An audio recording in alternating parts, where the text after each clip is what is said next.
Senator Ernst. Thank you, Mr. Chair.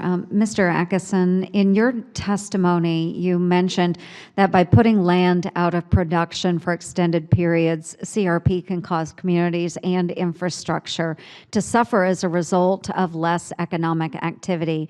Many of the counties in Iowa with the highest poverty rates are also the counties with the most land enrolled in CRP.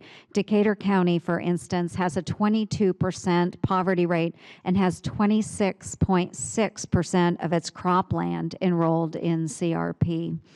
At a time in which rural population growth is stagnant and unemployment and poverty rates are higher in rural areas than urban areas, would it be better for us to focus more on targeted working lands conservation programs instead of land retirement programs like CRP?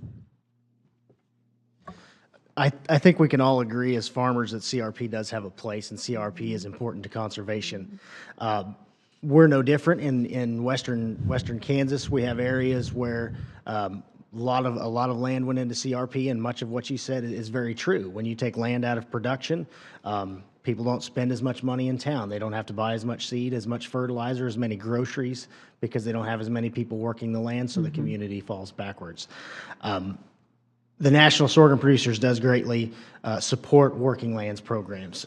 Programs such as EQIP and CSP have been highly adopted by sorghum farmers, and there's something, those programs we support a great deal to incentivize conservation instead of just taking land out of production. I think that's really important, and we hear that all the time from young farmers out there, as they're concerned that land availability is not there, and so those young farmers aren't engaging in farming.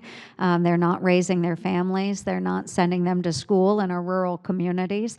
So it is a problem that we do have to address. Also, in your testimony, you mentioned how greater flexibility in CRP might help farming communities in times of economic hardship. Can you elaborate a little bit more on what we've been talking about, as well as your stated concerns about, especially about overregulation from the federal government and how that's impacting farmers? Absolutely. To go ahead and talk a little bit about the Endangered Species Act, you know, we feel that the Endangered Species Act has really hamstrung a lot of the tools that farmers can get into the field these days.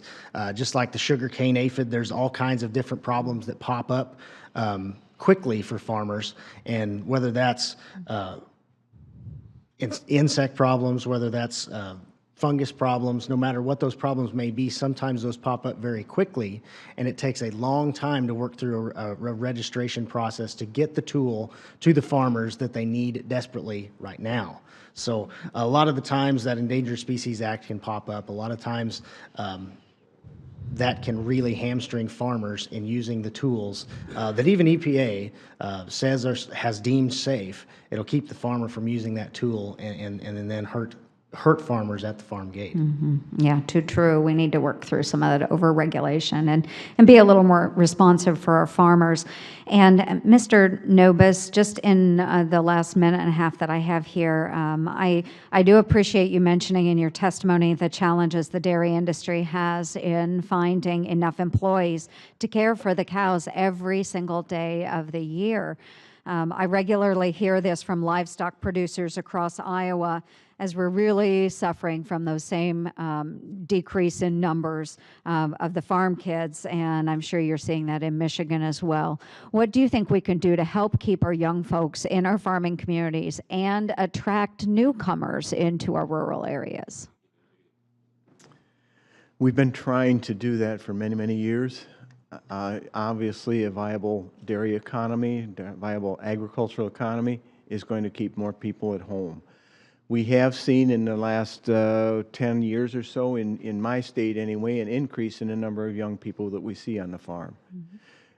Going through the troubling times we are right now with the economy, they're starting to question why they came back to the farm.